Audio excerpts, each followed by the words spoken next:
কিভাবে বিজয় লাভ করবে আল্লাহ বলছেন সূরা মুহাম্মাদে। কোন সূরায় বলেন? সূরা মুহাম্মাদ। কখনো পড়েছিলেন?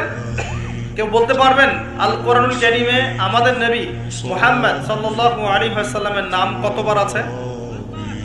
কতবার? 4 বার। কয়বার?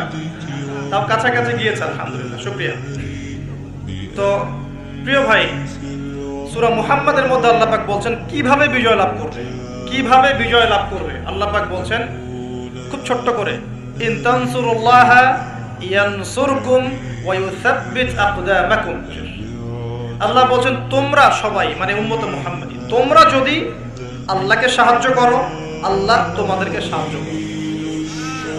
শুধু তাই না, ওয়া ইউসাব্বিত আকদামাকুম, তোমাদের পা পদযুগলকে আল্লাহ পাক দৃঢ় করে রাখবেন, পিছলে যাবে না ইনশাআল্লাহ। আরো বলছেন আল্লাহ পাক, ওয়া ইন তাতাওয়াল্লাহ, যদি আমাকে সাহায্য না করে, দ্বীনকে সাহায্য না করে তোমরা পৃষ্ঠ প্রদর্শন করো। পৃষ্ঠ প্রদর্শন বুঝিত, মানে দ্বীনের পরোয়া না করে তোমরা তোমাদের মতো চলো, দ্বীনের প্রতি কোনো মায়া মহব্বত নাই, দ্বীন প্রতিষ্ঠার কোনো ফিকির নাই। আল্লাহ বলছেন ওয়া ইন তাতাওয়াল্লাহ, তোমরা যদি মুখ ফিরিয়ে নাও, ইয়াস্তাবদিল কওমান গায়রাকুম, আল্লাহ পাক অন্য কওমকে হেদায়েত দিয়ে তোমাদের জায়গায় নিয়ে আসবেন, সুম্মা লা ইয়াকুনু আমসালাকুম, এরা তোমাদের মতো অপদার্থ হবে। কিভাবে বিজয় লাভ করবে?